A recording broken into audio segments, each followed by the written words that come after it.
శ్రీవారి సేవలో అనునిత్యం తరిస్తున్న పూలదండల పేర్లేంటో తెలుసా? ఒకటి శిఖామణి.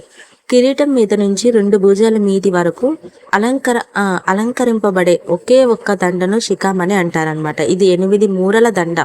ఇంకొకటి శాలిగ్రామ మాల.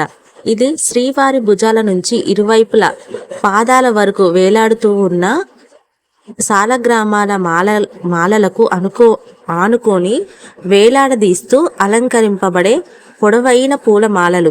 ఇవి 2 మాలలు. ఒక్కొక్కటి సుమారు 4 మూరలు ఉంటాయన్నమాట. ఇంకొకటి కందసరి అంటే శ్రీవారి మెడలో 2 భుజాల మీదకు అలంకరించే దండ ఒకటి 3.5 మూరలు. ఇంకొకటి వక్షస్థల లక్ష్మి అంటే ఇదేమిటి? శ్రీవారి వక్షస్థలంలో ఉన్న శ్రీదేవిని భూదేవులకు 2 దండలు ఒక్కొక్కటి 1.5 మూర. మరి శంకు చక్రం అంటే శంకుల చక్రాలకు 2 వేసే దండలు ఒక్కొక్కటి 1 మూర అనమాట. కటారి సరం శ్రీ స్వామివారి బొడ్డున ఉన్న నందక ఖడ్గానికి అలంకరించే దండ 1-2 మూరలు.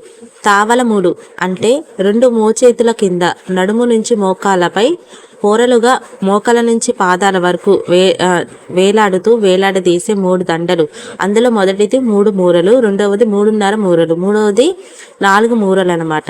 తిరువడి దండలు అంటే స్వామివారి పాదాలపై చుట్టూ అలంకరించే 2 దండలు, ఒక్కొక్కటి 1 మూర. ప్రతి గురువారం జరిగే పూలంగి సేవలో మాత్రమే శ్రీ స్వామివారి మూల మార్పిడి ఆభరణాలన్నీ తీసివేసి పై పేర్కొన్న మాలలతో పాటు నిలువెల్లు స్వామివారిని విశేషంగా పూలమాలతో అలంకరిస్తారు. ఇలా స్వామివారిని ఒక్కొక్క దండలుగా ఒక్కొక్క పూలుని ఇలా పిలుస్తూ స్వామి పేర్లు ఉంటాయన్నమాట. Thank you for watching. Sorry for background noise video.